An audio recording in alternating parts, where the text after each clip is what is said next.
Hello दोस्तों, last video तक हमने पढ़ा जिसमें कि हम गांधीयन जो मूवमेंट थे उनके बारे में पढ़ रहे थे और जिसके बाद में हमने पढ़ा था कि जैसे खिलाफत मूवमेंट और नॉन कोऑपरेशन मूवमेंट उनकी सक्सेस की, उनकी जो फेलियर हुई या फिर उनके किसी प्रकार का कोई जो प्रोग्रेस रहा उसके बीच में क्या कारण थे उसके बारे में हमने लास्ट वीडियो में पढ़ा था। जिसके बाद हम हमारा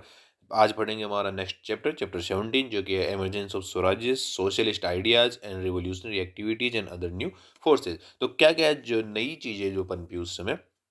तो उसके बारे में आज हम पढ़ेंगे कि क्या हो सकता था और किस प्रकार से आगे प्रोग्रेस हो रहा था। जिसमें कि हम फर्स्ट स्टार्ट करते हैं जैसे Swarajists and no changes, genesis of Congress Khilafat Swaraj party. जिसमें कि एक प्रकार से किस प्रकार से इस पार्टी का जन्म हुआ और कैसे ये जो स्वराजिस और जो नो चेंजेस है ये डिबेट स्टार्ट हुई। जिसमें हम बात करते हैं कि जब 19 मार्च 1920 में गांधी जी का एक प्रकार से अरेस्ट कर लिया गया था नॉन कोऑपरेशन मूवमेंट के बाद, और साथ ही में जो एक प्रकार जो मूवमेंट चल रहा था उसका एक प्रकार से डिसइंटीग्रेशन या डिसऑर्गेनाइजेशन डिमोरलाइजेशन सबसे जो नेशनलिस्ट रैंक्स थी उनकी सबका एक प्रकार से हो गया था।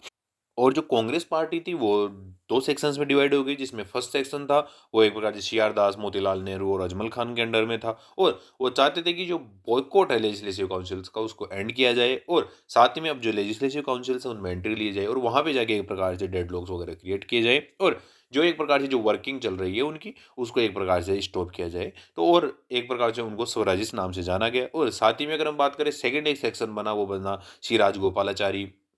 राम राजेंद्र प्रसाद और एम अंसारी के अंडर में, जिनको नो चेंजर्स कहा गया। और वो चाहते थे कि जो बॉयकॉट ऑफ लेजिस्लेटिव काउंसिल्स है उसको कंटिन्यू किया जाए ताकि एक प्रकार से हम जो गवर्नमेंट है उसको एक प्रकार से ये दिखा सके। जैसे कि साथ ही जो अपोज्ड काउंसिल एंट्री जो एक प्रकार से जो कंस्ट्रक्टिव वर्क है उसके लिए एक प्रकार से कि हम बाहर रह के ही कंस्ट्रक्टिव वर्क कर सकते हैं। और साथ ही में हम जो हमारा नॉन कोऑपरेशन और जो बॉयकॉट मूवमेंट है उसको बॉयकॉट के जो प्रोग्राम्स है उनको हम कंटिन्यू करना चाहते हैं। तो ये नो चेंजर्स का फॉर्मूला था, जिसमें जो इंडियन नेशनल कांग्रेस का एक प्रकार से गया सेशन हुआ जो कि दिसंबर 1922 में हुआ, जिसमें स्वराजिस्ट थे उनकी हार हुई और साथ ही में जो नो चेंजर्स थे उनकी जीत हुई, क्योंकि वो चाहते थे कि जो कंटिन्यूस है या फिर जो बॉयकॉट मूवमेंट है, जो बॉयकॉट प्रोग्राम है उसको कंटिन्यूस रखा जाए। और लेकिन जो एक प्रकार से स्वराजिस्ट वहाँ पे हार हुई और इसी वजह से जो सी आर दास और जो मोतीलाल नेहरू थे जो एक प्रकार से स्वराजिस्ट पार्टी के थे उन्होंने एक प्रकार से कांग्रेस को रिजाइन कर दिया। इसके बाद हम बात करते हैं कि जो एक प्रकार उन्होंने एक नई वहाँ से रिजाइन करने के बाद उन्होंने अपनी एक नई पार्टी बनाई जिसको नाम दिया उन्होंने कांग्रेस खिलाफत स्वराज्य पार्टी, या फिर सिंपली अगर हम बात करें जिसे स्वराजिस्ट पार्टी नाम से जाना गया, और जिसमें प्रेसिडेंट सी आर दास को बनाया गया और सेक्रेटरी मोतीलाल नेहरू को बनाया गया। उसके बाद हम बात करते हैं कि जो स्वराजिस्ट थे वो क्या उनका और आर्ग्यूमेंट किस प्रकार का था। तो वो एक प्रकार से चाहते थे कि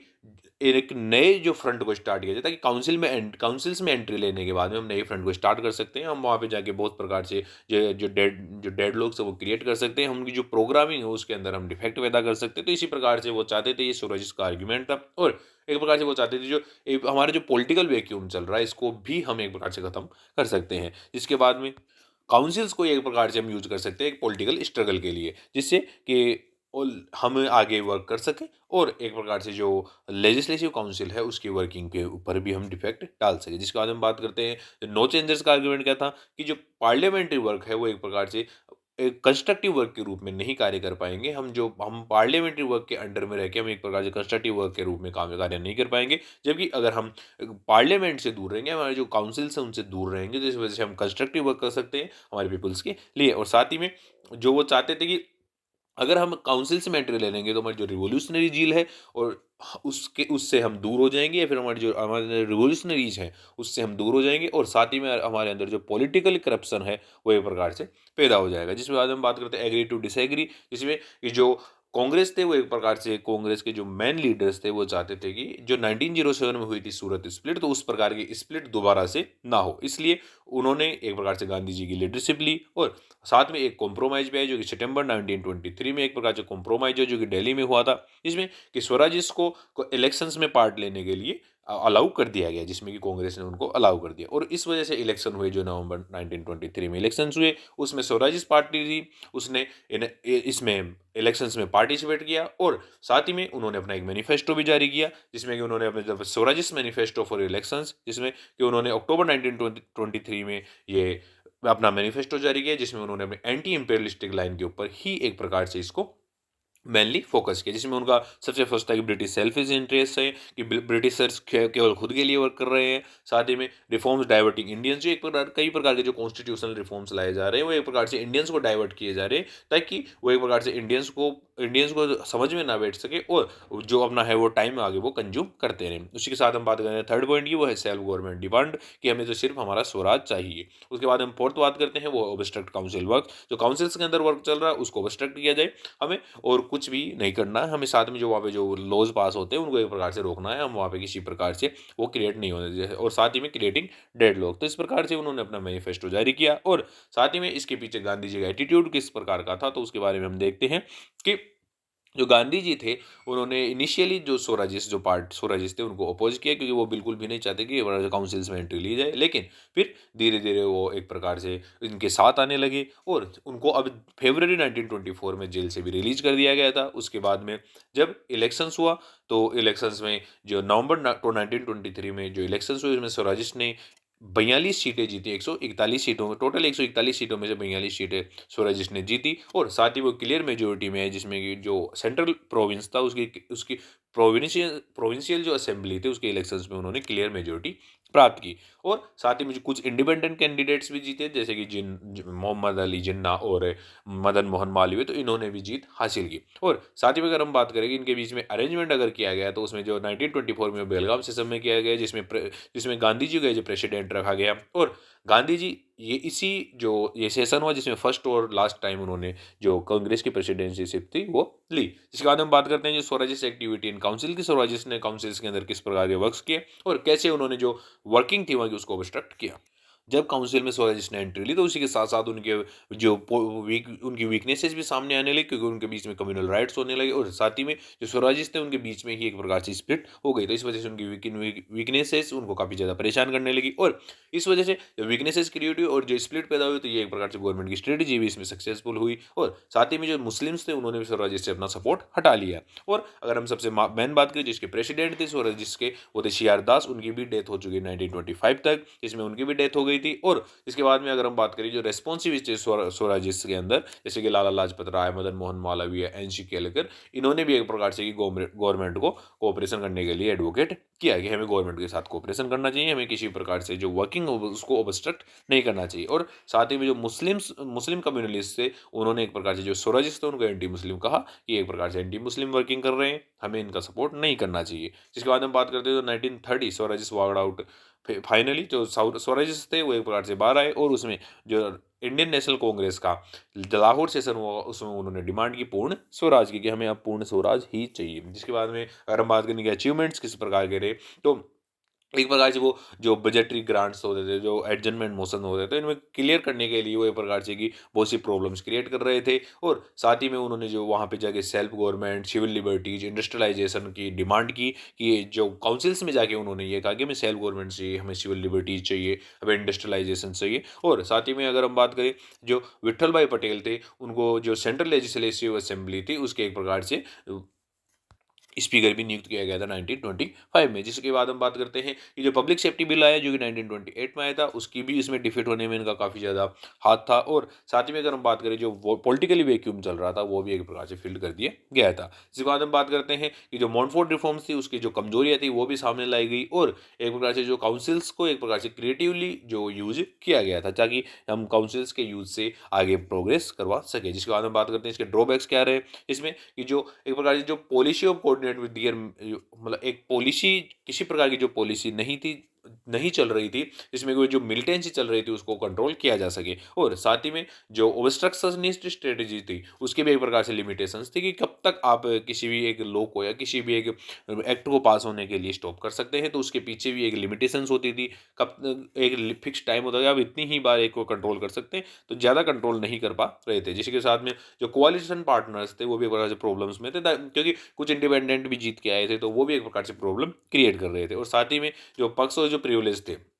जिसमें कि उन्हें पावर मिला था, और ऑफिस का जो एक प्रकार से पावर था, और ऑफिस के अंदर जो रहते थे तो उसको भी एक प्रकार से वो रजिस्ट नहीं कर सकते थे, तो इस वजह से वो काफ़ी ज़्यादा फेल हुए, क्योंकि पावर एक प्रकार से उनको करप्ट कर चुका था, तो इस वजह से वो फेल हुए। और साथ ही में वो जो पीजेंट्स थे उनको भी सपोर्ट करने में फेलियर उनकी साबित हुई। जिसके बाद हम बात करते हैं तो constructive work by no changers की, नो चेंजर्स ने किस प्रकार के कंस्ट्रक्टिव वर्क किया ताकि वो काउंसिल से बाहर रह के एक प्रकार से वर्क कर रहे थे, तो उसमें उन्होंने एक प्रकार से चरखा और खादी को प्रमोट किया अपने आश्रम्स के माध्यम से, और साथ ही में उसने नेशनल कॉलेज और नेशनल कॉलेजेस की स्थापना की, और एक प्रकार से उन्होंने हिंदू मुस्लिम यूनिटी और अनटचेबल्स की एक प्रकार से उत्थान के लिए उन्होंने काफ़ी ज़्यादा वर्क किया। और साथ ही में जो सिविल और इसी वजह से या फिर उनके द्वारा किए गए वर्क ही जो सिविल डिसोबीडियंस मूवमेंट हुआ उसके बाद में जाके उसमें भी काफ़ी ज़्यादा उसने सहयोग किया। जिसके बाद हम बात करते हैं क्रिटिक ऑफ कंस्ट्रक्टिव वर्क, जो कंस्ट्रक्टिव वर्क है उसके क्रिटिक क्या क्या थे। अगर हम इसमें क्रिटिसिज्म की बात करें, सबसे पहले हम नेशनल एजुकेशन के बारे में बात करें, तो नेशनल एजुकेशन एक प्रकार से जो अर्बन लोअर मिडिल क्लासेस थी वहाँ तक ही पहुँच पाई, या फिर जो रिच पेजेंट्स थे वहाँ तक ही पहुँच पाई। क्योंकि अगर हम बात करें जो हम रूरल पीपल्स थे या फिर रूरल पीजेंट्स थे वो अभी तक काफ़ी ज़्यादा इनसे दूर थे, और इस वजह से जो नेशनल एजुकेशन थी उन तक वो नहीं पहुँच पा रही थी। तो इस वजह से भी एक प्रकार से देखा जाए तो नेशनल एजुकेशन भी अपनी वर्किंग करने में फेल हुई। और साथ में हम बात करें जो पॉपुलराइजेशन ऑफ खादी, जिसमें कि जैसे कि अगर हम बात करें जो एक प्रकार की जो खादी थी वो काफ़ी ज़्यादा कॉस्टलियर होती थी, और अगर हम बात करें जो इम्पोर्टेड क्लॉथ्स थे वो काफ़ी ज़्यादा सस्ते होते थे। तो इस वजह से भी जो लोग थे उनको एक प्रकार से खादी खरीदने में बड़ी प्रॉब्लम्स होती थी, क्योंकि उनको जो इम्पोर्टेड क्लॉथ्स है वो काफ़ी कम रेट में मिल जाते थे। तो इस वजह से भी एक प्रकार से खादी को ज़्यादा प्रमोट नहीं किया जा सका। उसी के साथ हम बात करते हैं emergence of new forces like जैसे socialist ideas, youth power, trade union. तो इसमें एक प्रकार से जो इंडियन मासेज जो नेशनल मूवमेंट के अंदर जो इंडियन मासेज की एंट्री का जो मूवमेंट चल रहा था, इस वजह से काफ़ी ज़्यादा एक प्रकार से नई नई फोर्सेज का जन्म हो रहा था और अलग अलग थिंकिंग्स डेवलप हो रही थी। जिसी के साथ में ये जो पॉलिटिकली जो मैटर्स थे उनको भी काफ़ी ज़्यादा इसको क्रिस्टलाइज किया गया, और इन्हीं फोर्सेज की वजह से एक प्रकार से देखा जाए तो इन्होंने ही काफ़ी ज़्यादा जो हमारे जो अगर रिवोल्यूशनरी आइडियाज़ थे उनको भी काफ़ी ज़्यादा जन्म दिया। जिसके बाद हम बात करते हैं spread of Marxist and socialist ideas. Congress के अंदर भी अब देखा जाए तो धीरे धीरे एक प्रकार से एक लेफ्ट विंग उभरने लगी थी, और जिसके लीडर्स थे लाइक जैसे जवाहरलाल नेहरू, सुभाष चंद्र बोस। तो इस प्रकार के उसके काफ़ी अच्छे लीडर्स थे, और साथ में उनके आइडियाज़ जैसे सोशलिस्टिक और जो कम्युनिस्ट आइडियाज़ थे लाइक जैसे हम रशिया में चल रहे थे तो उस प्रकार के आइडियाज़ इनके पास थे, और जिससे कि वो एक प्रकार से इंस्पायर्ड थे जो सोवियत रिवोल्यूशनरी से, और जो गांधीयन आइडियाज उससे एक प्रकार से डिससेटिस्फाइड थे। उन्हें बिल्कुल भी सत्याग्रह का कोई मतलब नहीं था। उन्हें लग रहा था कि जो सोवियत रिवोल्यूशनरीज हैं वो ही काफ़ी अच्छे वर्क कर सकते हैं, गांधीयन आइडियाज़ किसी प्रकार से अच्छा वर्क नहीं कर सकते हैं। और साथ ही में एक प्रकार से जो जो स्वराजिस्ट और जो नो चेंजर्स थे एक प्रकार से दोनों ही इसके क्रिटिकल थे। साथ में उन्होंने पूर्ण स्वराज की डिमांड की, और उसी के साथ में जो उनके जो एक अलग अलग प्रकार के जो इंटरनेशनल जो इवेंट्स हो रहे थे, जैसे कि हम बात करें उस समय जो रशियन रिवोल्यूशंस हुए थे या फिर अदर जो वॉर्स हो रहे थे, वो भी काफ़ी ज़्यादा उनको इन्फ्लुएंस किया। और जो नेशनलिज्म और जो एक प्रकार से जो नेशनलिज्म हुआ इस वजह से, और जो एक प्रकार से एंटी इंपीरियलिज्म जो थिंकिंग थी वो भी काफ़ी ज़्यादा डेवलपमेंट हुआ। जिसके बाद हम बात करते हैं एक प्रकार से अलग अलग पार्टीज थे उनका निर्माण किया, क्योंकि नई नई थिंकिंग हो गई तो नए नए लोगों की एक प्रकार की थिंकिंग है, फिर एक प्रकार की जो एक थीम के ऊपर अलग अलग जो पार्टीज हुए उनका निर्माण हुआ। जैसे कि हम बात करते हैं 1920 में के अंदर सीपीआई जिसे कम्युनिस्ट पार्टी ऑफ इंडिया के नाम से जाना जाता है, उसका ताशकंद में इसका निर्माण किया गया, जिसके मैन लीडर्स थे देखे एम एन रॉय, अबानी मुखर्जी और अदर्स इसके मैन लीडर्स थे। और अगर हम बात करें जो कम्युनिस्ट जो पार्टीज थी इनके फर्स्ट अगर लीडर की बात करते हैं तो वो है एम एन रॉय। जिसके बाद हम बात करते हैं 1924 में बहुत से कम्युनिस्ट थे लाइक जैसे ऐसे डांगे, मुजफ्फर अहमद, शौकत उस्मानी, नलिनी गुप्ता, इन्हें सबको जेल जेल में डाल दिया गया, जिसमें कि उनके ऊपर कानपुर बोल्शेविक कॉन्स्पिरेसी केस के ऊपर इनको जेल में डाल दिया गया। और साथ ही में अगर हम बात करें 1925 में इंडियन कम्युनिस्ट कॉन्फ्रेंस जो कि कानपुर में हुई थी, जिसमें सीपीआई को एक प्रकार से फॉर्मलाइज किया गया, फिर सीपीआई को इंडिया में लाया गया, क्योंकि उसका पहले जो ताशकंद था वहाँ पे उसका फाउंडेशन की गई थी। उसके बाद हम बात करते हैं जो 1929 में एक प्रकार से गवर्नमेंट ने कम्युनिस्ट के ऊपर काफ़ी ज़्यादा धावा वाला, और साथ ही में उनको जो मेरिट कॉन्स्पिरेसी केस था उसके अंदर वो सभी को अरेस्ट कर लिया गया। जिसके बाद हम बात करते हैं हमारे इंडियन यूथ का किस प्रकार का एक्टिविज्म था, जिसमें 1928 में बात करें तो जवाहरलाल नेहरू थे, उनको एज ए प्रेसिडेंट बनाया गया ऑल बंगाल स्टूडेंट कॉन्फ्रेंस का। और उसी के साथ हम बात करें जो एजेंट्स जो एजिटेशन था वो किस प्रकार का चल रहा था कि, तो उसमें यूपी के अंदर हम बात करें तो यूपी के अंदर काफ़ी ज़्यादा प्रोटेस्ट हो रहे हैं, जिसमें कि उनके प्रोटेस्ट मेनली अगर हम बात करें जो टेनेंसी लॉज, लोअर रेंट्स और जो प्रोटेक्शन अगेंस्ट इविक्शन, तो इन और रिलीफ से एक प्रकार से कि वो रिलीफ फ्रॉम इंडेप्टनेस, तो इससे लिए वो काफ़ी ज़्यादा इनके ऊपर काफ़ी ज़्यादा हो रहा था कि हमें एक प्रकार से जो टेनेंसी लॉज हैं जिनके ऊपर हमारे ऊपर काफ़ी ज़्यादा रेंट्स लगाए जाते हैं तो हमारे रेंट्स को लो किया जाए, साथ ही के साथ हमारी जो लैंड्स जिनको इविक्शन किया जा रहा है उनको उनके खिलाफ भी हमें प्रोटेक्शन मिले कि हमारे लैंड्स को इतनी जल्दी इविक्शन नहीं किया जा सकता है। और साथ ही में हमारा जो एक प्रकार से हम जो कर्जे के अंदर डूबे हुए हैं उससे भी हमें फ़ायदा हो कि हमारा कर्जा है वो भी हमारा माफ़ किया जाए। इसके बाद हम बात करते हैं जो रंपा था, रंपा रिबेलियंस चल रहा था जो आंध्रा के अंदर चल रहा था, राजस्थान के अंदर जो रिबेलियंस चल रहे थे। साथ ही में जो रैयत वाली एरियाज थे जो कि बॉम्बे और मद्रास में है, वहाँ पे भी काफ़ी ज़्यादा रिवॉल्ट्स चल रहे थे। उसके साथ हम बात करते हैं गुजरात के बारडोली में सत्याग्रह जो कि वल्लभ भाई पटेल के द्वारा 1928 में किया गया, वो भी एक प्रकार से एक पीजेंट एजिटेशन के रूप में ही जाना जाता है। इसके बाद हम बात करते हैं ग्रोथ ऑफ ट्रेड यूनियनिज्म, एक प्रकार से कि all India trade union Congress की स्थापना की गई जो कि 1920 में की गई, जिसके फर्स्ट प्रेसिडेंट थे वो थे लाला लाजपत राय और उसके सेक्रेटरी एज ए दीवान चमन लाल को बनाया गया, क्योंकि नए नए जो ट्रेड यूनियनिज्म, क्योंकि उसमें अगर लेबर्स थे तो वो लेबर एक जगह हो रहे थे, तो इस वजह से जो लेबर यूनियन बन रही थी और लेबर यूनियन बनने की वजह से काफ़ी ज़्यादा ट्रेड यूनियंस का निर्माण हो रहा था। तो इस वजह से क्योंकि उनके ऊपर जो उनके जो एक प्रकार से हम देखें तो उनके जो राइट्स थे उनका काफ़ी ज़्यादा हनन हो रहा है। जिसके बाद हम बात करते हैं हमारे कास्ट मूवमेंट्स किस प्रकार से चल रहे थे। जैसे हम बात करें तो ये अलग अलग मूवमेंट चलाए जा रहे थे अलग अलग लोगों के द्वारा, जैसे कि जस्टिस पार्टी थी वो मद्रास में चला रही थी, सेल्फ रेस्पेक्ट मूवमेंट था जो 1925 में पेरियार या फिर एवी स्वामी रामास्वामी नायकर के द्वारा मद्रास में चलाया गया था। फिर हम बात करते हैं सत्यशोधक के एक्टिविस्ट थे जिन्होंने सतारा में महाराष्ट्र में इन्होंने एक प्रकार से ये रिवोल्ट चलाया। साथ ही में भास्कर राव यादव ने महाराष्ट्र में चलाया। महार थे वो एक प्रकार से अम्बेडकर के अंडर में महाराष्ट्र में इनके खिलाफ इनका कास्ट मूवमेंट चल रहा था। साथ ही में जो इजावाज थे जो के अयप्पन और सी केशव के अंदर अंडर में केरल में एक प्रकार से वर्क कर रहे थे। साथ में जो यादवाज थे वो बिहार के अंदर वर्क करते और जो यूनियनिस्ट पार्टी थी एक बार फजल हसन के अंडर में वो पंजाब के अंदर इस प्रकार के वर्क कर रही थी। इसके बाद में बात करते हैं revolutionary activity with turn towards socialism, कि किस प्रकार से जो रिवोल्यूशनरी एक्टिविटी वो किस प्रकार से वो सोशलिज्म की तरफ उन्होंने अपना टर्न किया, क्योंकि वो एक बार जो हमारी नेशनलिस्ट स्ट्रेटेजी थी या फिर एक बार जो गांधीयन स्ट्रेटेजी थी उसे काफ़ी ज़्यादा डिससेटिस्फाइड थे, क्योंकि वो एक बार से उनको किसी प्रकार का रिजल्ट देने में सक्सेसफुल नहीं रहे। लेकिन वो जब देख रहे थे कि रशियन से वो एक बार जो सोशलिज्म का सहारा लेके वो काफ़ी ज़्यादा विनिंग कर चुके हैं और वो अपने जो अपना कंट्री है उसको आज़ाद करवा चुके हैं। तो इस प्रकार जो अलग अलग जो संगठन बन गए जैसे कि हिंदुस्तान रिपब्लिकन एसोसिएशन जो कि पंजाब यूपी और बिहार में बना, युगांतर अनुशीलन ग्रुप जो कि चित्तगोंग रिवोल्ट ग्रुप के द्वारा सूर्य के मेन लीडर सूर्य सेन के द्वारा बंगाल में बनाया गया। तो इस प्रकार से काफ़ी ज़्यादा अलग अलग एक प्रकार से हमने देखा कि इसमें उनके द्वारा बनाए गए थे और जो रिवोल्यूशनरी थे वो भी अब एक प्रकार से सोशलिज्म की तरफ ही अपना कन्वर्ट कर चुके थे। वो किसी प्रकार से नहीं चाहते थे कि हमारी जो नेशनलिस्ट स्ट्रेटजी है उसके ऊपर हम वर्क करें। तो यही वजह थी कि एक प्रकार से जो स्वराजिस्ट थे और जो नो चेंजर्स थे उनके बीच में काफ़ी ज़्यादा डिफेक्ट पैदा हुआ और इस वजह से ही वो काफ़ी ज़्यादा एक प्रकार से एक दूसरे से दूर हुए और ये गवर्नमेंट को काफ़ी ज़्यादा इसका फ़ायदा हुआ। जिसके बाद और अब नेक्स्ट हम पढ़ेंगे जिसमें कि क्या हमारे जो नेक्स्ट जो 1920s के अंदर जो नए रिवोल्यूशनरीज आए उन्होंने किस प्रकार से वर्किंग की, लाइक जैसे एच एस आर ए तो उन्होंने किस प्रकार से वर्किंग की और किस प्रकार से उन्होंने आगे जो रिवोल्यूशनरी एक्टिविटीज़ थी उन्होंने एक्टिव किया। तो उसके बारे में हम अगले वीडियो में पढ़ेंगे। Thank you.